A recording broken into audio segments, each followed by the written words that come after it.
Hello दोस्तों, नमस्कार। Santoshi IAS में आप सभी का एक बार फिर स्वागत है। आज यहाँ पर आपका दो टॉपिक होगा, लोकपाल और पंचायती राज। ये दो टॉपिक बहुत इंपॉर्टेंट है, बहुत लेंदी टॉपिक थे, इसीलिए हमें थोड़ा सा समय लग गया। यहाँ पर हर एक चीजें आपको करवाया जाएगा। जो भी आपके प्रीवियस ईयर में पूछे गए हैं उनको एक शॉर्ट नोट के थ्रू बना दिया जाता है और कोई भी चीज छोड़ा नहीं जाता है। हर चीज को यहाँ पर लिख लिया जाता है ताकि जब भी अब आपका पेपर हो, कोई भी पेपर हो, कभी भी पढ़े, कुछ 5 मिनट में या 10 मिनट में ही रिवीजन कर लें। क्योंकि बार बार ये पॉसिबल नहीं हो पाता कि हम बुक ओपन करके रिवीजन करें। और आपके पेपर में सबसे मस्ट क्या होता है?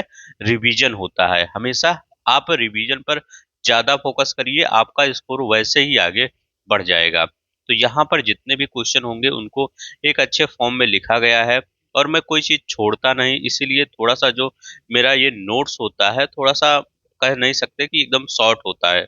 हल्का सा थोड़ा, मतलब 6 पेज में आ गया है और 6 पेज का लगभग 60 से 70 पेज को 6 पेज में करना वो भी थोड़ा सा टिपिकल होता है। तो चलते हैं, यहाँ पर देखते हैं। अब इसके बाद आपको टेलीग्राम का एक चैनल मिलेगा, संतोषी आईएएस 2.0। वहां पर जाएंगे, इस सब का क्विज मिल जाएगा। यहाँ पर आप मेरे साथ थ्योरी पढ़ेंगे, वहां पर क्यूज मिलेगा, वहां क्यूज कर लीजिए, आपका पूरी तरह से तैयार हो जाएगा। इसका पीडीएफ डाउनलोड करने के लिए नीचे लिंक दिया गया है, जाके आप वहां से पीडीएफ भी डाउनलोड कर लीजिए आप। तो चलते हैं, हम यहाँ पर शुरू करते हैं। जो भी आपके डाउट होंगे यहाँ पर मैं क्लियर कर दूंगा। तो जो लोग नए होंगे वो सब्सक्राइब कर लीजिए चैनल को, वीडियो को लाइक कर दीजिए। ऐसे ही हमने हिस्ट्री पूरी खत्म कर दिया है, आपको ज्योग्राफी खत्म कर दिया है, जाकर वहां पर देख लीजिए। साइंस खत्म कर दिया है, तो सभी का नोट्स बना है, सभी नोट्स आप डाउनलोड कर लीजिए, एक बार जरूर देखिए। जो भी लोग पेड में प्रोवाइड करते हैं वो सब आपको फ्री में प्रोवाइड किया गया है। टेलीग्राम पे जाइए, सब कुछ वहां पर फाइल में जाके, टेलीग्राम में फाइल में जाइएगा, वहां सब कुछ नोट्स आपको मिल जाएगा। तो चलते हैं, यहाँ पर देखते हैं यहाँ पर लोकपाल के बारे में हम देखते हैं। लोकपाल नाम 1963 में एल एम सिंघवी द्वारा दिया गया था। किसके द्वारा दिया गया था? एल एम सिंघवी द्वारा दिया गया था। न्यायमूर्ति पिनाकी चंद्र घोष को भारत के लोकपाल का पहला अध्यक्ष नियुक्त किया गया था। देखिए, जो लोकपाल होता है वो केंद्र स्तर पे होता है और जो लोकायुक्त होता है वो राज्य स्तर पे होता है। तो आप कंफ्यूज मत हुआ करिए। जो लोकपाल होगा वो केंद्र स्तर पर होगा और जो लोकायुक्त होगा वो राज्य स्तर पर होगा। तो ये याद रखेंगे। अभी आपका सब डाउट क्लियर कर देंगे हम यहाँ पर आपको। यहाँ पे क्या कर रहा है? यहाँ पे कर रहा है भारतीय संदर्भ में अगर हम देखते हैं तो भारतीय लोकतंत्र की व्यवस्था के अंतर्गत जो यहाँ पर किया गया है, जन शिकायतों के निवारणार्थ, मतलब जो लोगों की शिकायतें थी उन्हीं के देखते हुए ये लोकपाल की व्यवस्था प्रारंभ किया गया था। जो किसके समकक्ष था? ओम बुड्समैन। ये क्वेश्चन पूछा गया है। जो भी यहाँ पर वर्ड लिखे गए हैं हर एक क्वेश्चन के फॉर्म में आया है, तो आप एक बार जरूर पढ़ लीजिए। तो ओम बुड्समैन के समकक्ष ये बताया जाता है। अब देखिए यहाँ पर लोकपाल और लोकायुक्त अधिनियम कौन सा होता है? 2013 का अधिनियम होता है। 1 जनवरी 2014 को राष्ट्रपति द्वारा इसको स्वीकृत कर दिया गया। तो मतलब जो आपका वो केजरीवाल, ये बाबा रामदेव का ये सब धरना चल रहा था, अन्ना हजारे का, उसी के परिप्रेक्ष्य में ये सब आया। अब देखिए ये क्या है? लोकपाल और लोकायुक्त अधिनियम 2013 और 1 जनवरी 2014 को राष्ट्रपति द्वारा इसको स्वीकृति प्रदान की गई थी। अब देखिए यहाँ पर केंद्रीय स्तर पर कौन सा होता है? लोकपाल होता है और राज्यों के स्तर पर लोकायुक्त होता है। तो दोनों आपसे अगर पूछे लोकपाल लोकायुक्त में क्या अंतर है, तो आप हमेशा यही बताइएगा। जो केंद्र स्तर पर जिसकी नियुक्त होती है उसको क्या कहते हैं? लोकपाल कहते हैं। और जो राज्य स्तर पर जिसकी नियुक्ति होती है उसको क्या कहते हैं? लोकायुक्त कहते हैं। जैसे अभी उत्तर प्रदेश में किसी की नियुक्ति हुई तो लोकायुक्त यहाँ नियुक्त होगा और जो केंद्र पर वो लोकपाल नियुक्त होगा। अब देखिए यहाँ पर उत्तर प्रदेश में लोकायुक्त की पदधारण अवधि कितनी है? तो उत्तर प्रदेश में जो लोकायुक्त की पदधारण अवधि होती है वो 8 वर्ष होती है। कितनी? 8 वर्ष होती है, ये याद रखेंगे। नेक्स्ट देखते हैं। नरपत मल लोढ़ा समिति। नरपत मल लोढ़ा समिति जो गठित की गई थी 2014 में, किसके लिए गठित की गई थी? ये राजस्थान पीसीएस 2023 का क्वेश्चन है। ये लोकायुक्त के लिए गठित की गई थी, याद रखेंगे। नरपत मन लोढ़ा समिति 2014 में लोकायुक्त के लिए गठित की गई थी। अब देखिए लोकपाल संस्था कौन सी होती है, हमने अभी बताया केंद्र स्तर पर होती है लोकपाल संस्था। तो केंद्र स्तर पर लोक पाल संस्था होती है।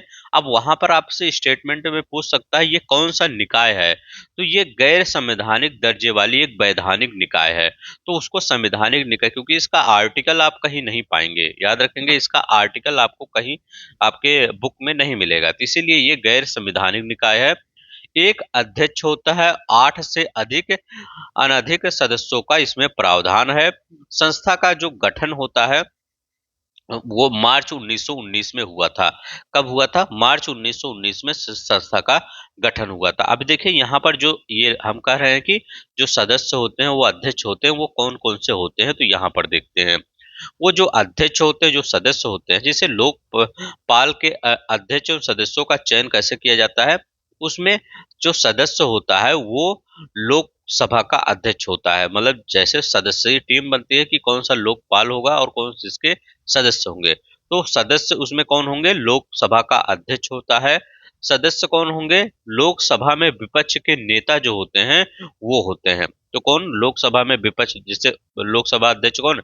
ओम बिरला जी, वो होंगे। लोकसभा में विपक्ष के नेता होंगे ये। और सदस्य के रूप में भारत के मुख्य न्यायाधीश या उनके द्वारा नामित उच्चतम न्यायालय का वर्तमान न्यायाधीश, या भारत के न्यायाधीश की जो मान लीजिए उनको काम मतलब टाइम नहीं है तो वो अपने द्वारा नामित कर देंगे कि मेरे स्थान पर ये जाएंगे। तो ये याद रखेंगे, भारत का मुख्य न्यायाधीश और उनके द्वारा नामित उच्चतम न्यायालय का एक वर्तमान न्यायाधीश। तो आपको याद रखना पड़ेगा। अभी हमने कितने बताया? 3 बताए हैं। लोकसभा अध्यक्ष, लोकसभा में विपक्ष के नेता राहुल गांधी जी, और यहाँ पर भारत के मुख्य न्यायाधीश या उनके द्वारा नामित उच्चतम न्यायालय का एक वर्तमान न्यायाधीश। और कौन सदस्य होंगे इसमें? राष्ट्रपति द्वारा निर्दिष्ट किए जाने वाला एक विख्यात विधिवेत्ता, जो राष्ट्रपति समझे जिसको वो अपने आप से नियुक्त कर सकते हैं कि वो मतलब बहुत पहुंचा इंसान हो, मतलब बहुत विख्यात इंसान हो, प्रोमिनेंट व्यक्ति हो किसमें? कानून के मामले में, तो वो भी इसका सदस्य होगा। और इस जो समिति बनेगी इसका अध्यक्ष कौन होगा? ये प्रधानमंत्री होगा। फिर जाके लोकसभा के अध्यक्ष और सदस्यों के चयन की जो समिति होगी वो कंप्लीट हो जाएगी। तो हमने क्या क्या बताया है, आपको अगर दिमाग में याद रहेगा तो कैसे भी क्वेश्चन आ जाएगा तो आप कर लेंगे। तो ये लोकपाल के जो अध्यक्ष की नियुक्ति कैसे होती है, तो एक लोकसभा अध्यक्ष याद रख लीजिए, और विपक्ष का नेता याद रख लीजिएगा, और मुख्य न्यायाधीश याद रखेंगे, और क्या याद रखेंगे? राष्ट्रपति द्वारा एक निर्दिष्ट किया जाएगा कि उनको बताया जाएगा कि ये विधिवेत्ता है, इनको भी बताइए, रख लीजिए। और अध्यक्ष कौन होता है? प्रधानमंत्री होता है। आई होप आपको याद हो रहा होगा। तभी हमने कुछ नहीं बताया, सिर्फ यही बताया कि लोकपाल केंद्र स्तर पर होता है, लोकायुक्त राज्य स्तर पर होता है। 2019 में इसका गठन हुआ। अधिनियम 2013 का था, और 1 जनवरी 2014 को राष्ट्रपति द्वारा स्वीकृति प्रदान की गई। भारत उत्तर प्रदेश में 8 वर्ष का होता है लोकायुक्त का कार्यकाल। बस यही सब हमने मैं बताया। सिंघवी समिति और पहला पिनाकी चंद्र घोष थे। तो ये सब तो आप तो जानते हो। ओम बुड्समैन अगर बात आए तो वे लोकपाल से संबंधित है। बस अब देखिए यहाँ पर ये 2 फैक्ट है, महाराष्ट्र उड़ीसा के बारे में दोनों फैक्ट पूछा जाता है। भारत का प्रथम राज्य लोकायुक्त कार्यालय की स्थापना, देखिए राज्य लोकायुक्त कह रहा है ना, जब भी लोकायुक्त आ जाए तो राज्य वाला होता है। स्थापना, देखिए भारत का प्रथम राज्य कौन था जो लोकायुक्त कार्यालय की स्थापना करने वाला, तो ये महाराष्ट्र था। तो अब उड़ीसा में क्या कहता है, दोनों में कंफ्यूज मत होइएगा। लोकायुक्त से संबंधित विधेयक पारित करने वाला प्रथम राज्य था, तो ये 1970 में ही कर दिया था, ये उड़ीसा है। तो जब पूछा जाए कार्यालय की स्थापना किसने किया था पहला, तो वो 72 में, 1972 में महाराष्ट्र ने। अब जब पूछा जाए कि विधेयक पारित करने वाला प्रथम राज्य कौन था, तो उड़ीसा लोकायुक्त से संबंधित विधेयक पारित करने वाला प्रथम राज्य था, ये याद रखेंगे। ठीक है, अब देखते हैं हम नेक्स्ट, यहाँ पर देखते हैं। अब हम कुछ महत्वपूर्ण तथ्य देखते हैं। सर्वप्रथम लोकपाल संस्था की अवधारणा की कल्पना की गई थी। तो ये सर्वप्रथम लोकपाल संस्था की अवधारणा की कल्पना कहाँ की गई थी? स्वीडन में की गई थी, ये याद रखेंगे। कहाँ पर सर्वप्रथम लोकपाल संस्था की अवधारणा की कल्पना? स्वीडन में की गई थी। भारत में वर्ष 1966 में पहले प्रशासनिक सुधार आयोग का गठन किसके अध्यक्षता में गठन किया गया था? इसके अध्यक्ष कौन थे? तो ये मोरारजी देसाई थे। तो भारत में वर्ष 1966 में पहले प्रशासनिक सुधार आयोग का गठन किया गया था, 1966 में, बहुत इंपॉर्टेंट है। इसके अध्यक्ष कौन थे? मोरारजी देसाई थे। अब देखिए यहाँ पर लोकपाल संस्था कहाँ से? स्वीडन से। ऐसा व्यक्ति जो भारत का मुख्य न्यायाधीश रहा है और उच्चतम न्यायालय का कोई न्यायाधीश रहा और योग्यता रखता हो। ठीक है, मतलब यहाँ पे कह रहे हैं कि वो लोकपाल अध्यक्ष बनने हेतु होने की जैसे कोई ऐसा व्यक्ति है जो मुख्य न्यायाधीश रहा है और उच्चतम न्यायालय का कोई न्यायाधीश या मतलब कोई न्यायाधीश, यहाँ दो बार कोई न्यायाधीश है या रहा है या योग्यता रखता है। ठीक है, तो वो क्या होगा? लोकपाल अध्यक्ष होने की अर्हता रखता है, ये याद रखिएगा। यहाँ पर आपका ये नहीं होना चाहिए, कोई न्यायाधीश दो बार हो गया है, ये वाला आप मिटा सकते हैं। ठीक है, अब देखिए आप पढ़िएंगे, यहाँ देखेंगे ऐसा कोई व्यक्ति जो मुख्य न्यायाधीश रहा है और उच्चतम न्यायालय का कोई न्यायाधीश है या रहा है या योग्यता रखता है, योग्यता भी रखता है तो भी वो लोकपाल अध्यक्ष होने की शर्त पूरी करेगा। अध्यक्ष और प्रत्येक सदस्य अपने पद पर बने रहेंगे कार्यभार ग्रहण करने की तारीख से 5 से 70 वर्ष की आयु में। अब देखिए, कार्यभार ग्रहण करने की तारीख 5 वर्ष तक ये बने रहेंगे। ठीक है, अध्यक्ष या प्रत्येक सदस्य, और यह 70 वर्ष की आयु तक जो भी पहले हो। अब देखिए, लोकपाल अध्यक्ष का वेतन, भत्ते, सेवा और अन्य शर्तें भारत के मुख्य न्यायाधीश के समान होगी। तो याद रखिएगा, लोकपाल के जो अध्यक्ष होगा, क्योंकि इसी से तो आते हैं। अब लोकपाल कौन आएगा? अगर भारत के न्यायाधीश के मुख्य न्यायाधीश के समान वेतन नहीं रखेंगे तो कौन बने? मतलब अब ऐसा नहीं है, पावर तो होती है तो वो वहां भी सेटिस्फाई है, तो यहाँ ही क्यों आएंगे काम का बोझ लेने? वो भी वैसे भी एज हो जाती है। तो ऐसे ही याद रख लीजिएगा कि भारत के मुख्य न्यायाधीश के समान ही उनका वेतन, भत्ता, सेवा सब कुछ होता है लोकपाल का, ये याद रखेंगे। अन्य संबंधित जो तथ्य है, ओमबुड्समैन शब्द एक है, स्वीडिश भाषा का एक शब्द है, याद रखेंगे किसका? स्वीडिश भाषा का शब्द है। ओमबुड्समैन का शाब्दिक अर्थ क्या है? प्रशासनिक शिकायत जांच अधिकारी। ओमबुड्समैन का तात्पर्य है प्रशासनिक शिकायत जांच अधिकारी। भारत में ओमबुड्समैन को जाना जाता है लोकपाल के नाम से। भारत में ओमबुड्समैन को जाना जाता है। अब यहाँ पर देखते हैं, law liberty and social justice पुस्तक के लेखक कौन है? न्यायमूर्ति PB Gajendragadkar. Law liberty and social justice पुस्तक के लेखक कौन है? न्यायमूर्ति पीबी गजेंद्राकर। अब देखिए यहाँ पर ये आपका कौन सा लोकपाल, इससे ज्यादा नहीं है। लोकपाल में ही एक टॉपिक और था, लेकिन उसको मतलब जो मानवाधिकार वाला टॉपिक था उसको अगले वीडियो में आपका आ जाएगा, क्योंकि बहुत ज्यादा लेंदी हो जाता तो लोकपाल उसमें समझने में प्रॉब्लम होती। तो मानवाधिकार वाला वो अलग से टॉपिक एक आ जाएगा। अब ज्यादा नहीं बचा है, दो तीन क्लास और बची है, आपका पॉलिटी पूरी तरह से खत्म हो जाएगा। लगभग खत्म हमने कर दिया है, जाके पूरा आप 14 लेक्चर है पीछे, वो सब देख लीजिए, आपको काफी बेनिफिट होगा। और पीडीएफ वहां से डाउनलोड कर लीजिएगा, संतोषी आईएएस चैनल है टेलीग्राम का, वहां से जाके पीडीएफ डाउनलोड कर लीजिएगा, फ्री ऑफ कॉस्ट, कोई पैसा नहीं लगता। भारत के स्थानीय स्वशासन के बारे में अब देखते हैं। ये बहुत इंपॉर्टेंट टॉपिक है। सबसे आपके पॉलिटी में सबसे ज्यादा कहीं से क्वेश्चन पूछा जाता है तो यहीं से। पॉलिटी का ये जान है, आत्मा कह सकते हैं, यही है। ठीक है, ये और फंडामेंटल राइट, ये दोनों आत्मा कहलाती हैं पॉलिटी की, अगर आपके पेपर में देखा जाए तो ये दोनों चैप्टर बहुत ध्यान से पढ़ा करिए। अब देखिए, स्थानीय स्वशासन की बात करते हैं। लॉर्ड रिपन स्थानीय स्वशासन के पिता कहलाते हैं, तो ये सब पता होगा आपको। अब देखिए यहाँ पर 73वें संविधान संशोधन 1992 के समय कौन से प्रधानमंत्री थे? तो नरसिम्हा, पीवी नरसिम्हा राव क्या थे? प्रधानमंत्री थे। जब ये कई बार क्वेश्चन पूछा गया है, जब आपका 73वां संविधान संशोधन हो रहा था तो उस समय कौन प्रधानमंत्री थे? तो पीवी नरसिम्हा राव प्रधानमंत्री थे। अब देखिए, इसी में स्थानीय सुशासन में शहरी स्थानीय सुशासन आ जाता है और पंचायती भी आ जाता है, तो याद रखेंगे। अब देखिए जो स्थानीय सुशासन होता है इसको लोकतांत्रिक विकेंद्रीकरण कहते हैं। विकेंद्रीकरण क्या होता है? डिसेंट्रलाइज। अब देखिए लोकतांत्रिक विकेंद्रीकरण होता क्या है? जैसे अगर एक जगह कोई सत्ता रहेगी, यहाँ मान लीजिए केंद्र स्तर पर, केंद्र स्तर से अगर नीचे नहीं सत्ता आएगी तो ये जो नीचे के लोग हैं केंद्र की योजनाओं को प्रॉपर ढंग से, ये जो नीचे के लोग हैं वो नहीं ले पाएंगे, उनका योजना का लाभ नहीं उठा पाएंगे। तो इसीलिए इसी सब को ध्यान में रखते हुए कि नीचे स्तर पर प्रशासन को कैसे चलाया जाए, तो इसी सब ध्यान रखते हुए एक सर्वप्रथम एक कमेटी गठित की गई थी जो बलवंत राय मेहता कमेटी है। तो यही बार बार पूछा जाता है, कई बार, कम से कम 50 बार पूछा गया है, बलवंत राय मेहता कमेटी संबंधित है। तो वहां पर ऑप्शन दिया रहता है लोकतांत्रिक विकेंद्रीकरण। तो जब भी लोकतांत्रिक विकेंद्रीकरण आ जाए और आपका बलवंत राय BR मेहता कमेटी आ जाए तो आप वही सही लगाएंगे। तो यही है, अभी बताएंगे कैसे कैसे ये डेवलप की गई है।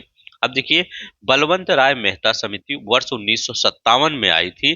पंचायती राज का शिल्पी कहा जाता है। अगर पूछा जाए पंचायती राज का शिल्पी किसे कहा जाता है तो बलवंत राय मेहता समिति को पंचायती राज का शिल्पी कहा जाता है। ये त्रिस्तरीय पंचायती प्रणाली कौन है? एक जिला स्तर पर होता है, एक ब्लॉक स्तर पर होता है, एक ग्राम स्तर पर होता है।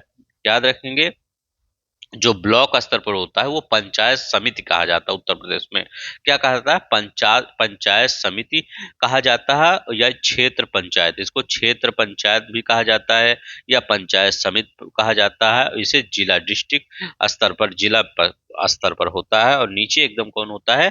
ग्राम स्तर पर। यहाँ एक क्वेश्चन ये पूछा जाता है कि ब्लॉक कहाँ पर बनाया जा सकता है, तो 20 लाख से अधिक जनसंख्या होनी चाहिए, 20 लाख से अधिक होनी चाहिए, तब वहां पर पंचायत समिति का निर्माण किया जा सकता है। अब यहाँ पर देखते हैं, कुछ छोड़ेंगे नहीं हम। भारत की आत्मनिर्भर समाज व्यवस्था का वर्णन करते हुए चार्ल्स मेटकाफ ने कहा था कि भारत की ग्राम व्यवस्था छोटे छोटे गणतंत्र हैं। तो ये क्वेश्चन पूछे, जैसे आप बहुत सब कुछ पढ़ के चले गए और आपको पूछ लिया ये, तो पूछ आप सोचेंगे ये कहाँ पे है, तो ये भी याद रखा करिए। भारत की आत्मनिर्भर समाज व्यवस्था का वर्णन करते हुए चार्ल्स मेटकाफ ने कहा था कि भारत की ग्राम व्यवस्था छोटे छोटे गणतंत्र है। तो ये आप अभी देखिए पीसीएस का पेपर हुआ था, एक दो लोगों का स्टेटमेंट पूछ लिया था, ठीक है। तो अब ऐसे ही एक दो लोगों का, जैसे पॉलिटी में जिसका जिसका स्टेटमेंट है वो याद रखा करिए। तो ये गणतंत्र किसने किया था? चार्ल्स मेटकाफ ने कहा था, ये याद रखिएगा। आप इस पीडीएफ को जरूर डाउनलोड किया करिए, बार बार रिवीजन कर लेंगे, आपका हर एक चीजें क्लियर हो जाएगी। भारतीय संगठनात्मक व्यवस्था में तृतीय तल 1992 के 73वें और 74वें संविधान संशोधन द्वारा 1993 में जोड़ा गया। अब देखिए क्वेश्चन क्या बनता है, आपके यूपीपी से 2020 का एक क्वेश्चन बना है, वहां पर काफी बच्चों ने गलत कर दिया है। क्वेश्चन ये बना था कि भारतीय संगठनात्मक व्यवस्था में तृतीय तल कब जोड़ा गया। अब वहां पर कौन सा ऑप्शन था? चार ऑप्शन था, तो चारों ऑप्शन में दो ही ऑप्शन कंफ्यूज करता था। एक 1992 ऑप्शन था, एक 1993 ऑप्शन था। बहुत ज्यादा दिन नहीं हुआ, अभी हाल ही में पूछा गया था, 2020 में पूछा गया था कि तृतीय तल कब जोड़ा गया। क्या आप 1992 लगाएंगे कि 1993 लगाएंगे, ये आपको कंफ्यूजन हो सकता है वहां पर कि कब जोड़ा गया, क्योंकि 92 भी दिया रहता है, 93 भी दिया रहता है। देखिए जब पूछा जाए संविधान संशोधन कब किया गया, तो ये देखिए 2010 में पूछा गया था यही क्वेश्चन आपके पीसीएस प्री में।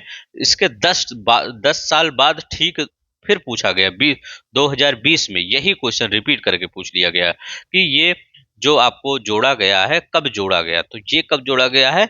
93। अगर जोड़ने की बात आ जाए तब 93 लगाएंगे, अगर अमेंडमेंट करने की बात आ जाए तो 92 लगाएंगे। तो ये याद रखेंगे कब अमेंडमेंट किया गया, तो 73वें और 74वां जो संविधान संशोधन 1992 के तहत अमेंडमेंट किया गया, और ये जोड़ा कब गया? 1993 में। जब ऐड करने की बात आ जाए तो 93 रखेंगे। अब चलते हैं आगे।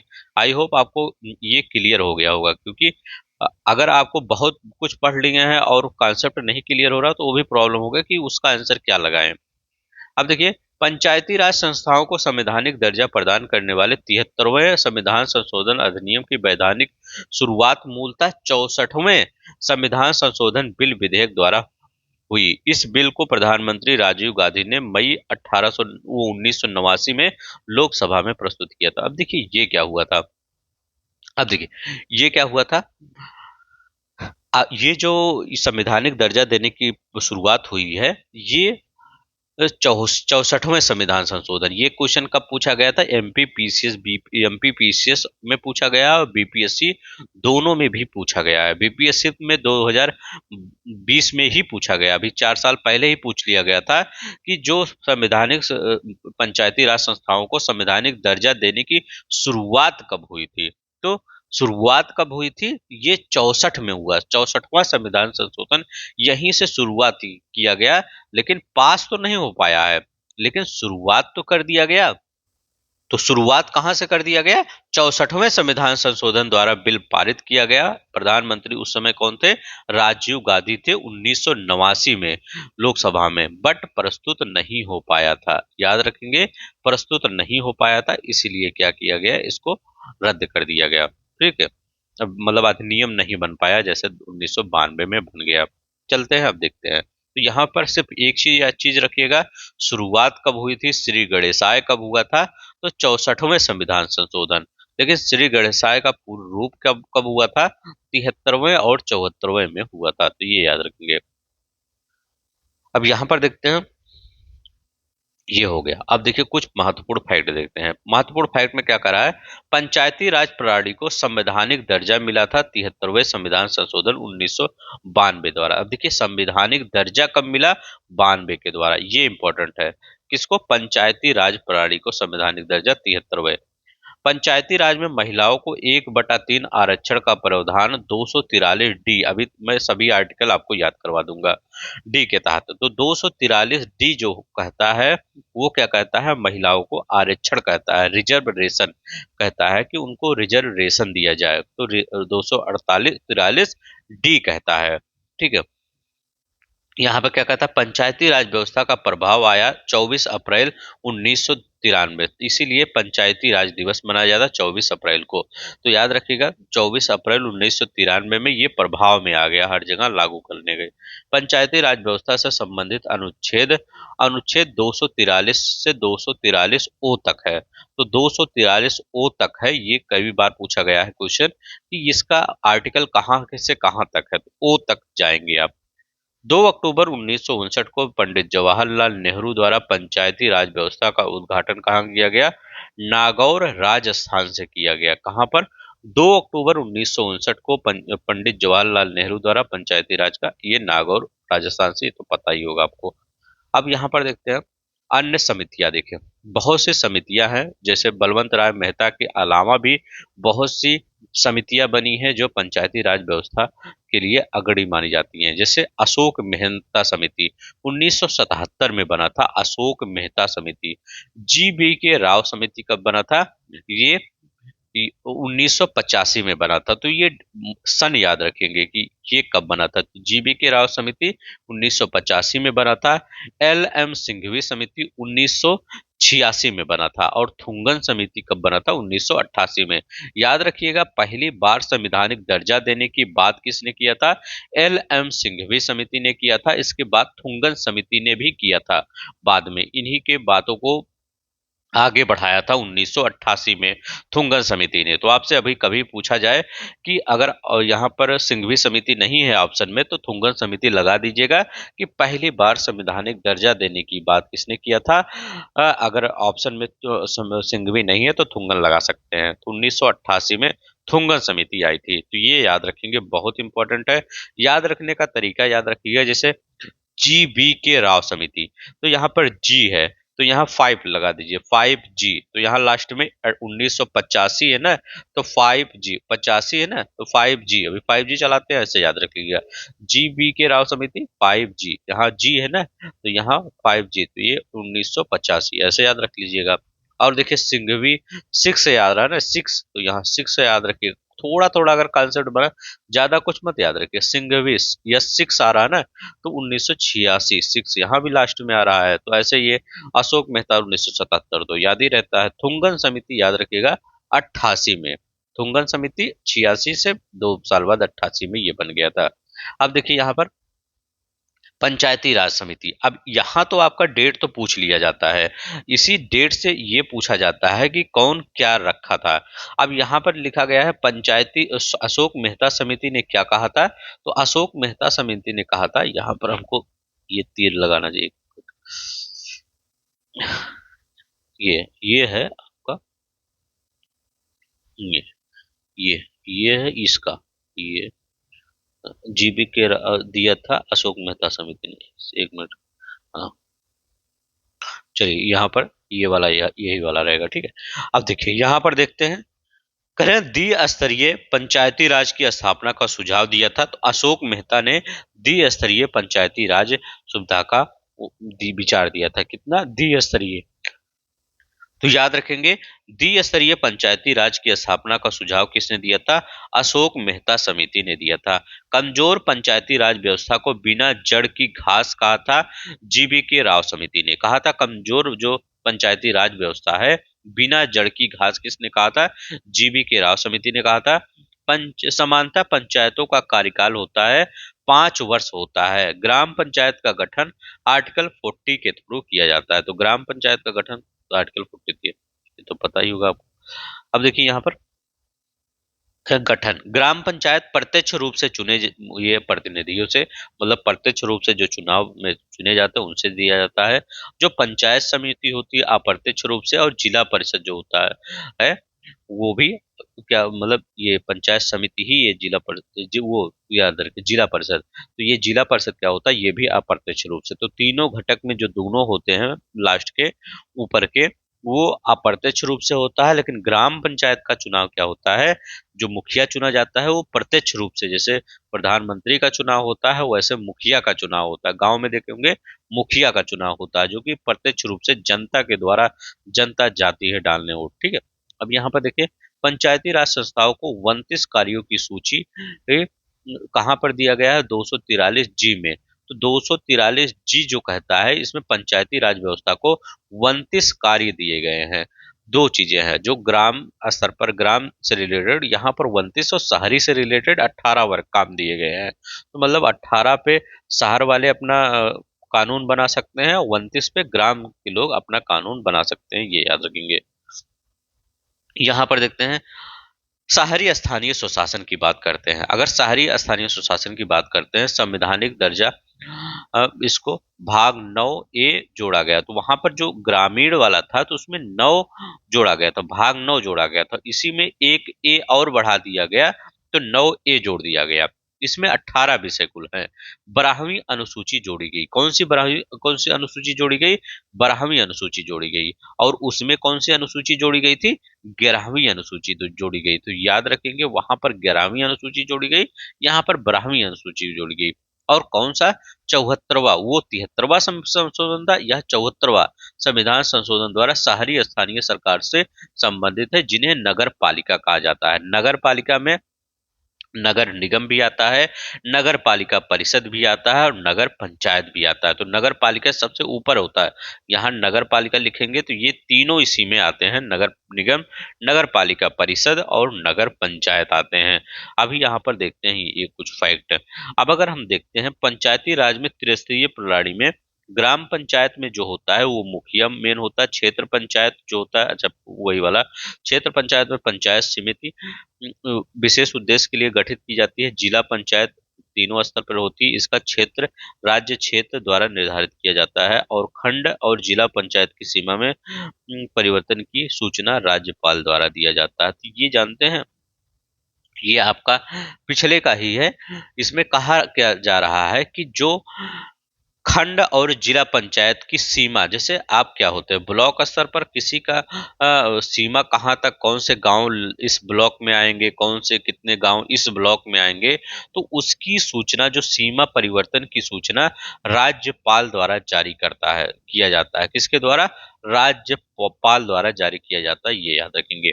अब यहाँ पर हम क्या पढ़ रहे थे, कि हाँ, हाँ, ये महत्वपूर्ण पुस्तक 94वां संविधान संशोधन 1992 प्रभाव में आया, वो 74वां, यहाँ 74वां लिख दीजिए। जी, अच्छा, 74वां संविधान संशोधन 1900 जो 92 था, प्रभाव में आया 1 जून 1993 को। भारत में शहरी स्थानीय शासन कितने प्रकार का है? तो भारत में शहरी स्थानीय शासन 8 प्रकार का है, ये भी याद रखिएगा। देखिए, सिर्फ एक ही शहर मत जोड़िएगा, कई शहरी आ जाता है। जैसे इसको तो आप जानते होंगे, नगर निगम, जैसे कानपुर हुआ, लखनऊ हुआ, गाजियाबाद हुआ, ये सब नगर निगम जो बड़े बड़े शहर हैं, जैसे प्रयागराज हुआ, ये सब क्या हुआ, नगर निगम की श्रेणी में आते हैं। फिर उससे जो छोटे शहर होते हैं, वो किस में आते हैं, नगर पालिका। जैसे कुछ छोटे शहर होते हैं, जैसे आप नाम ले लीजिए नगर पालिका में, ये कौन सा आप लेंगे, प्रतापगढ़ ले लीजिए, या अकबरपुर ले लीजिए नगर पालिका, अम्बेडकर नगर में मुख्यालय अकबरपुर है, या उरई ले लीजिए, या मतलब जो छोटे छोटे शहर हैं, नवगढ़ ले लीजिए, ये सब क्या होते हैं, ये आपका नगर पालिका में आते हैं। तो जो थोड़ा सा छोटे होते हैं, थोड़ा सा नहीं, उससे बहुत छोटे होते हैं, महानगर से नीचे, तो नगर निगम हो गया, नगर पालिका हो गया, ये हो गया। और एक कौन हो, अधिसूचित क्षेत्र समिति होता है, याद रखेंगे कि इसमें अधिसूचित क्षेत्र समिति होता है, नगर क्षेत्रीय समिति होती है। तो 4 ये हो गया। छावनी परिषद होता है, वो भी स्थानीय, जहां पर जैसे जो कैंप लगा रहता है, ये छावनी नहीं बनी रहती, हर जगह देखते हैं सीआरपीएफ के, बीएसएफ के कैंप होते हैं, छावनी, तो वो भी किस में आते हैं, यही यही शहरी स्थानीय स्वशासन के अंतर्गत आते हैं। न्यास पत्तन, ये क्या होता है, बंदरगाह के आसपास का जो आपका वो एरिया डेवलप हो जाता है, क्योंकि बंदरगाह तो समुद्र के किनारे होता है। अब वहां से एकदम अंदर, जैसे ये आपका प्यारा भारत है, अब यहाँ समुद्र के किनारे है, यहाँ बंदरगाह की सब चीजें हो रही है, तो यहाँ पर कुछ बस्तियां डेवलप हो जाती हैं इसी बंदरगाह के किनारे। अगर इसको अंदर जाएंगे तो बहुत टाइम लगता है, इसीलिए लोग यहीं पर रहना शुरू कर देते हैं, क्योंकि बार बार तो काम यही होना है। तो वहां पर जो शहर डेवलप हो जाता है, वो भी इसी शहरी स्थानीय शासन के प्रकार के अंतर्गत ही आता है। और जो कोई विशेष उद्देश्य के लिए कोई गठित की गई है, जैसे कोरोना आ गया, कोरोना के लिए एक बना दिया गया, या बना आपका जैसे महाकुंभ चल रहा है, ये भी एक जिला बना दिया गया है। तो मतलब या एक वो बना दिया जाए, शहरी स्थानीय स्वशासन बना दिया, तो ऐसे ही किसी विशेष उद्देश्य के लिए अगर गठित की जाए तो वो भी आ जाता है। तो छावनी परिषद बंदरगाह वाला आ गया, और नगर क्षेत्रीय समिति आदि अधिसूचित क्षेत्र समिति आ गया, नगर पालिका परिषद आ गया, नगर निगम आ गया। तो ये सब किसमें, स्थानीय शहरी स्थानीय शासन के प्रकार है। 18 विषय होते हैं, ये तो पहले ही बताए। अब यहाँ पर देखते हैं, अगर हम जो 11वीं सूची में 29 विषय हैं, यहाँ से कुछ देखिए, 29 विषय आप पूरा नहीं पढ़ सकते, ना कुछ याद कर सकते, लेकिन कुछ विषय अगर याद कर लेंगे तो आपको एलिमिनेट करने में आसानी होगी। जैसे पुस्तकालय, किसमें, ये पंचायती राज में आता है। ईंधन, ये 29 वाला है, पंचायती राज वाला है। ईंधन और चारा, ये कहाँ पर है, इसी में आता है। तकनीकी प्रशिक्षण और व्यावसायिक शिक्षा, किसमें आता है, इसी में आता है। पेयजल आता है इसी में। ग्रामीण आवासन पंचायती राज, लघु वन उपज होता है, मत्स्य उद्योग होता है, बाजार और मेले होते हैं। तो ये सब कहाँ पे आता है, ये सब मतलब 29 विषय सिर्फ 8 ही लिखे हैं, 29 मैं नहीं पूरा लिखूंगा, क्योंकि याद उतना नहीं, जो जो आपके पेपर में आया हुआ है और आने की संभावना है, उसको हमने यहाँ लिख दिया है। तो अगर इतना याद कर लेंगे तो वहां पर एलिमिनेट आराम से कर पाएंगे। पुस्तकालय, ईंधन, चारा, तकनीक, प्रशिक्षण, व्यवसायिक शिक्षा, पेयजल, ग्रामीण आवासन, लघु वन उपज, मत्स्य उद्योग, बाजार व मेले, ये आपके प्रकार है। अब देखते हैं यहाँ पर, अब आपका पॉलिटी ज्यादा नहीं बचा है, 2-3 लेक्चर और बचा है। आपको देखिए, मैं बहुत जल्दी खत्म कर देता हूँ, मैं 4-5 दिन में ही खत्म कर सकता हूँ, लेकिन मैं सोचता हूँ कोई चीज छूटे ना, ताकि जब आप नोट्स पढ़ें तो कंप्लीट नोट्स पढ़ें। ये नहीं कुछ मैंने छोड़ दिया इसके बाद आप नोट्स पढ़ रहे हैं। तो जितनी भी इंपॉर्टेंट चीजें होती हैं, मैं सब कुछ इंक्लूड कर लेता हूँ यहाँ पर। भारत के प्रथम पंचायत का कार्यकाल अपने प्रथम अधिवेशन से निर्धारित तिथि से होगा। देखिए, अगर भारत में कोई कार्य, अगर पंचायत का कार्यकाल कब से होगा, जैसे वो होता नहीं चुनाव, राष्ट्रपति का चुनाव कब, ये प्रधानमंत्री का, तो चुनाव कब होता है, जब प्रथम कार्यकाल के इसके बाद 5 साल तक चलता है, तो ऐसे इसका प्रथम अधिवेशन जब होता है, प्रथम अधिवेशन के निर्धारित तिथि से होता है। यदि पंचायत भंग होती है तो किस अवधि के अंदर निर्वाचन होगे, 6 माह के अंदर। अगर पंचायत भंग भी हो जाती है तो उनका निर्वाचन का 6 माह के अंदर ही होना चाहिए। अब यहाँ पर देखते हैं, सार्वजनिक अनुशासन और रख रखाव, ये स्थानीय स्वशासन और निर्धनता निवारण कार्यक्रमों का ये क्रियान्वयन, स्थानीय, ये दोनों ही, ये जो जो दोनों लिखा गया है, सार्वजनिक अनुशासन का एवं रख रखाव और निर्धनता निवारण कार्यक्रमों का क्रियान्वयन, ये स्थानीय स्वशासन के अधिकार क्षेत्र में नहीं आता है। ये बीपीएससी में 2 बार क्वेश्चन पूछा गया था कि जैसे क्या होता है, सार्वजनिक मतलब एक पब्लिक प्लेस पर सुरक्षा, अनुशासन, व्यवस्था बनाए रखना, वो किसका काम है, ग्राम पंचायत का काम है? नहीं, वो कभी नहीं ग्राम पंचायत, आप देखे होंगे वो क्या होता है, एक पुलिस अथॉरिटी होती है अलग से, उसका काम होता है। चाहे गांव में कोई अनुशासन बनाना हो या शहर में बनाना हो, वो पुलिस व्यवस्था का काम होता है। तो ये स्थानीय स्वशासन का काम नहीं होता है। ये सिंपल था, लेकिन सिर्फ घुमा के पूछा था। और जैसे निर्धनता निवारण कार्यक्रमों का क्रियान्वयन, ये भी आपका उसका नहीं होता है। तो ये राज्य सरकार करती है कि जो कार्यक्रम होते हैं उनका क्रियान्वयन कौन करेगा, राज्य सरकार। तो ये दोनों याद रखेंगे। पंचायतों का चुनाव क्या होता है, पंचायतों का चुनाव कराने का निर्णय राज्य सरकार लेती है, ना कि राज्य का निर्वाचन आयोग। ये क्वेश्चन आपके पेपर में जैसे बना था, वहां पर क्या दिया था कि जो पंचायतों का चुनाव होता है वो कराने का निर्णय कौन लेता है, तो कौन लेता है, ये राज्य सरकार लेती है। आप ये मत लगाइएगा कि निर्वाचन आयोग लेता है, गलत हो जाएगा। क्यों, देखिए, राज्य सरकार लेती है लेकिन निर्वाचन आयोग से परामर्श, जैसे, लेकिन राज्य निर्वाचन आयोग से परामर्श, देखिए वहां दोनों ऑप्शन आपको दिया रहेगा कि पंचायतों का चुनाव कराने का निर्णय कौन लेती है, तो राज्य निर्वाचन आयोग नहीं, राज्य सरकार लेती है, लेकिन ये राज्य निर्वाचन आयोग के परामर्श से लेती है, ये याद रखेंगे। दोनों ही ऑप्शन दिया रहेगा, सरकार ही लगाइएगा निर्णय में। 73वां संविधान संशोधन अधिनियम 1992 24 अप्रैल 1993 को लागू हुआ, जिससे 24 अप्रैल को राष्ट्रीय पंचायती राज दिवस के रूप में मनाया जाता है। तो ये तो हम आगे ही बता चुके हैं।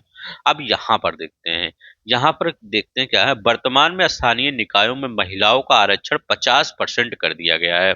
कितना, महिलाओं का आरक्षण 50% कहाँ कहाँ किया गया, तो ये जहां पर जितने भी हमने स्टेट लिखे हैं, यहाँ पर जो स्थानीय निकाय है वहां पर महिलाएं 50%, मतलब 50% उन्हीं के लिए रिजर्व रहेगी सीटें।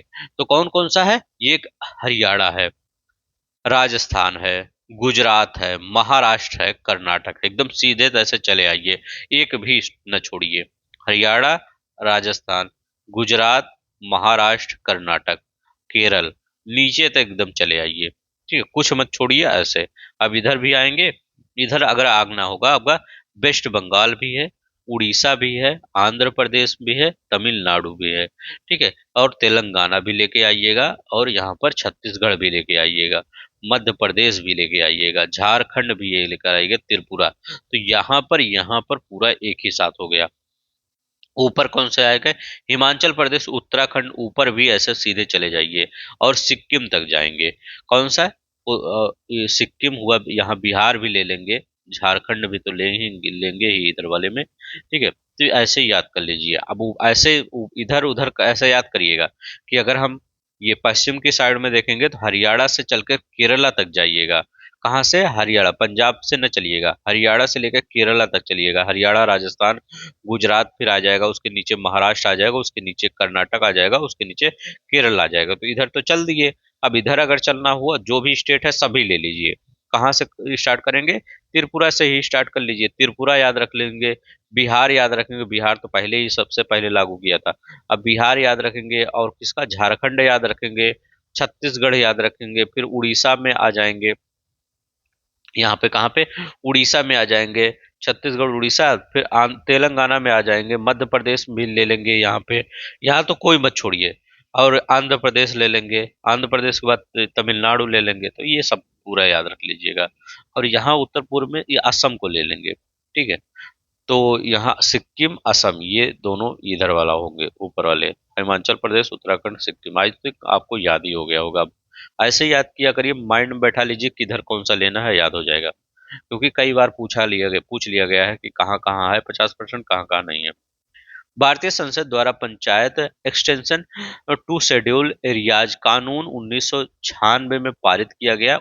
याद रखेंगे कब पारित किया गया, 1996 में। इसके अंतर्गत भारत के अनुसूचित क्षेत्रों के रहने वाले लोगों के लिए आदिवासी स्वशासन सुनिश्चित करने के संदर्भ में पंचायत अनुसूचित क्षेत्रों तक विस्तार अधिनियम पेशा 1996 के लिए मार्ग प्रशस्त किया गया। इसके लिए समिति कौन सी बनी थी, भूरिया समिति बनी थी 1995 में। कौन सी समिति आई थी, भूरिया समिति। कब आई थी, 1995 में। तो यही याद रखेंगे। भारतीय संसद द्वारा पंचायत कानून वर्ष 1996 में पारित किया, कब पारित किया गया, तो 1996 में पारित किया था। कौन सी समिति, भूरिया समिति थी। ये कई बार घुमा घुमा के पूछ लिया गया है कि एक्सटेंशन टू शेड्यूल एरिया, जिसमें मेनली क्या होता था कि अनुसूचित क्षेत्रों के लिए पंचायत की शक्तियां प्रदान करना, अनुसूचित क्षेत्रों में जिला पंचायत की शक्तियां प्रदान करना। कौन कौन सी होती हैं, लघु जलाशय की योजना बनाना, समस्त सामाजिक आवश्यकताओं पर नियंत्रण करना, जातीय उप योजनाओं पर नियंत्रण रखना, जनजातीय उप योजनाओं पर नियंत्रण रखना, राज्य सरकार द्वारा प्रदत्त कार्य करना। ये याद रखेंगे, जिला पंचायत की शक्तियां के अंतर्गत आती हैं ये सब। अब देखिए यहाँ पर ग्राम सभा, ग्राम स्तर के पंचायत के भीतर समिष्ट किसी ग्राम से संबंधित निर्वाचक सूची में पंजीकृत व्यक्ति होते हैं। एक ग्राम पंचायत में एक अधिक से ग्राम हो सकते हैं, एक ग्राम पंचायत में एकाधिक से ग्राम हो सकते हैं। तो हाँ, ये तो सही है। एक अगर ग्राम पंचायत होती है तो उसमें एक से अधिक ग्राम हो सकते हैं। ग्राम सभा की बैठक प्रत्येक ग्राम में होती है। तो हाँ, ग्राम सभा की बैठक प्रत्येक ग्राम में होती है। करें, ग्राम पंचायत की बैठक ग्राम के मुख्यालय में होती है। ग्राम पंचायत की बैठक ग्राम पंचायत के मुख्यालय में होती है। तो ये भी सब सही है। लेकिन ग्राम सभा की बैठक ग्राम पंचायत के मुख्यालय में नहीं होती है। तो ये याद रखेंगे, ग्राम सभा की बैठक ग्राम पंचायत के मुख्यालय में नहीं होती है, ग्राम पंचायत की बैठक ग्राम पंचायत में के मुख्यालय में होती है। तो ये दोनों, ये फैक्ट पूछा गया था इसलिए मैंने यहाँ लिख दिया। अब यहाँ पर देखते हैं, यहाँ पे क्या करा के बलवंत राय मेहता, बलवंत राय मेहता 1957 में आया था, त्रिस्तरीय। ये इन्होंने कहा था। अशोक मेहता जो 1977-78 में आता है, 77 में, वो द्विस्तरीय पंचायती राज की बात किया था। एल.एम. सिंघवी ने स्थानीय स्वशासन पद्धति की बात किया था। जीवी के राव प्रतिनिधित्व के तरीके में सुधार करने की बात किया था। तो उनका डेट याद रखिएगा, 1957 में, 77 में, 86 में, 85 में। कई बार लिख दिया हूं ताकि आपको याद हो सके। अब यहाँ पर देखते हैं क्या लिखा गया है। करें, पंचायत समिति खंड स्तर पर, पंचायत समिति को क्षेत्र पंचायत कहा जाता है। याद रखेंगे, पंचायत समिति को ये, हाँ, क्षेत्र पंचायत कहा जाता है जो खंड स्तर पर होता है। याद रखिए, ये जिला पंचायत के नीचे होता है और ग्राम पंचायत के ऊपर होता है। तो ये पंचायत समिति भी कहा जाता है, उसे खंड स्तर, जैसे ब्लॉक आप कहते हैं, क्षेत्र कहते हैं। उत्तर प्रदेश में, अपने उत्तर प्रदेश में क्षेत्र पंचायत जिला पंचायत अधिनियम 1961 की धारा 6 के अनुसार क्षेत्र पंचायत में प्रत्यक्ष रूप से जनता द्वारा चुने गए सदस्य। ठीक है। अब यहाँ पर देखते हैं, सादिक अली समिति क्या होती है। 1964 में पंचायती राज व्यवस्था से संबंधित है सादिक अली समिति। कौन सी, सादिक अली समिति 1964 में पंचायती राज व्यवस्था से संबंधित है। अब यहाँ पर देखिए, ब्लॉक स्तर पर पंचायत समिति प्रशासनिक प्राधिकरण होती है। पंचायत निर्वाचन हेतु राज्य निर्वाचन आयुक्त नियुक्त किया जाता है राज्य के राज्यपाल द्वारा। राज्य निर्वाचन आयोग का आर्टिकल क्या होता है, 243 के होता है। तो जो पंचायत निर्वाचन हेतु राज्य निर्वाचन आयुक्त नियुक्त किया जाता है वो किसके द्वारा, ये राज्य के राज्यपाल द्वारा नियुक्त किया जाता है। किसके द्वारा, राज्य के राज्यपाल द्वारा। अब यहाँ पर देखते हैं, एक व्यक्ति पंचायत का चुनाव लड़ सकता है यदि उसे पूर्ण रूप कर लिया हो 21 वर्ष की आयु। यहाँ पर कितनी होती है, 21 वर्ष की आयु। और विधानसभा जो विधायक बनते हैं, सांसद बनते हैं, वो 25 वर्ष की आयु होती है। जो राज्यसभा में होते हैं वो 30 वर्ष की आयु होती है। और जो राष्ट्रपति होते हैं वो 35 वर्ष की आयु होती है। ये याद रखेंगे कौन कौन किसका होता है। तो 21 किसका होता है, प्रधानी का। 25 किसका होता है, विधायकी का। 30 किसका होता है, वो राज्यसभा का। और 35 किसका होता है, राष्ट्रपति का होता है। सब कुछ याद रखिए। अब यहाँ पर देखिए, पंचायत के समय पूर्व भंग होने के पश्चात पुनर्गठित पंचायत केवल अवशिष्ट समय के लिए ही जारी रखा जाता है। जैसे क्या हुआ, 5 महीने बाकी है या 6 महीने बाकी है, 8 महीने बाकी है, तो 8 महीने अब क्या करेंगे, जो पुनर्गठित पंचायत होगी वो क्या किया जाएगा, वो 8 महीने ही चलेगी। तो ये याद रखेंगे। संवैधानिक प्राधिकरण राज्य निर्वाचन आयोग होता है, राज्य वित्त आयोग होता है, और जिला पंचायत होता है। राज्य निर्वाचन अधिकारी संवैधानिक प्राधिकरण नहीं होता है। याद रखेंगे, राज्य निर्वाचन अधिकारी संवैधानिक प्राधिकरण नहीं होता है। यहाँ पर क्या देगा, नगरीय क्षेत्र के अंतर्गत न्यूनतम जनसंख्या 5,000 होनी चाहिए।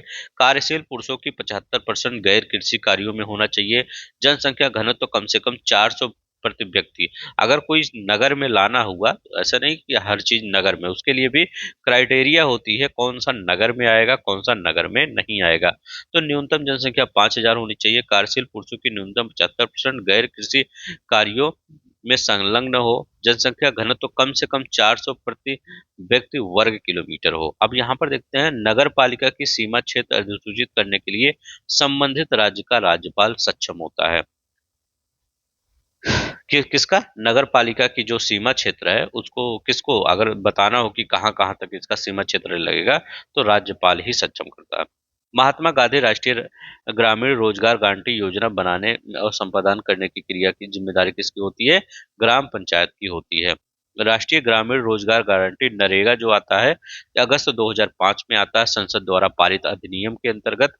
5 सितंबर 2005 को राष्ट्रपति की स्वीकृति मिलती है।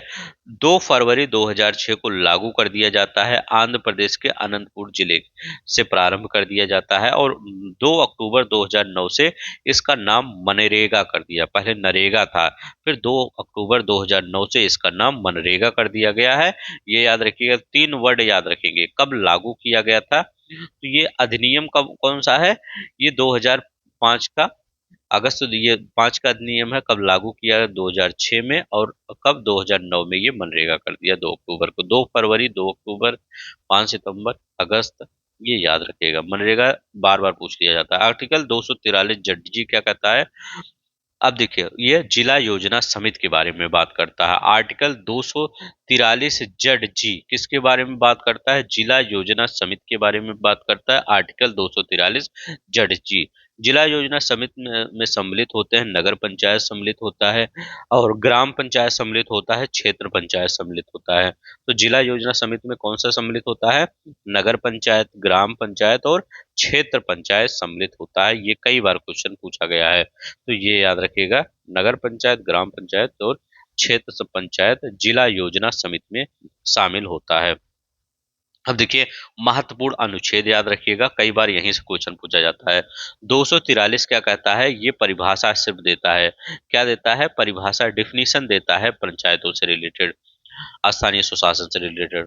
243 ए कहता है ग्राम सभा की बात करता है। 243 ए ग्राम सभा की बात करता है। बी क्या कहता है, पंचायतों का जो संविधान होता है उसके बारे में बात करता है। सी क्या कहता है, स्ट्रक्चर कहता है, सब पंचायतों का गठन किससे किया जाएगा, ये क्या 243 सी कहता है। 243 डी क्या कहता है, सीटों का आरक्षण की बात करता है 243 डी। याद रखिएगा, 243 डी सीटों का आरक्षण। जब भी डी आए तो ये सीटों का आरक्षण से बात हो जाती है। ई आए, पंचायतों का कार्यकाल पूछा जाता है कि पंचायतों का कार्यकाल क्या होता है, वह ई याद रखें। ई कैसे याद रखेंगे, कभी भी ई जब आता है वो 5 आता है, ई 5 पे आता है। और हमेशा लगभग सभी का कार्यकाल 5 ही वर्ष का होता है, जो मेन मेन पोस्ट पर बैठे होते हैं। तो वो क्या होता है, ये ई ऐसे याद रखिएगा। ई जब आए तो कार्यकाल याद रखिएगा। एफ क्या आए, सदस्यता से अयोग्यता, मतलब फेल हो गए। एफ मतलब फेल हो गए, अयोग्य हो गए। जी क्या कहता है, पंचायतों की शक्तियां होती है, प्राधिकरण उत्तरदायित्व होता है। तो ये याद रखिएगा, जी क्या होता है, ये शक्तियां, प्राधिकरण, उत्तरदायित्व होता है। एच क्या होता है, करारोपण की शक्ति, पंचायतों की कहाँ पर ये टैक्स लगा सकते हैं, तो पंचायत। तो एच याद रखिएगा, होल होल मतलब होल एरिया पे लगा सकते हैं।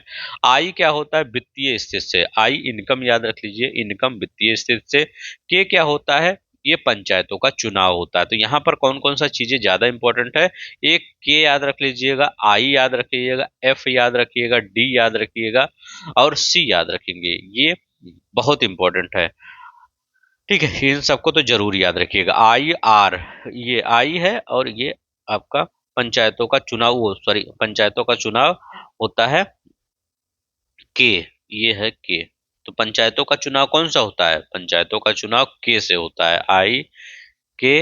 एल, एल क्या होता है, संघीय राज्य क्षेत्रों पर लागू होना। तो संघीय राज्य क्षेत्रों पर क्या क्या होता है, 243 एल संघीय राज्य क्षेत्रों पर लागू होना। 243 एम क्या होता है, कतिपय मामले में इस भाग का लागू नहीं होना। 243 एन क्या होता है, पहले से विद्यमान कानूनों और पंचायतों को जारी रखना। 243 एन होता है। 243 ओ क्या होता है,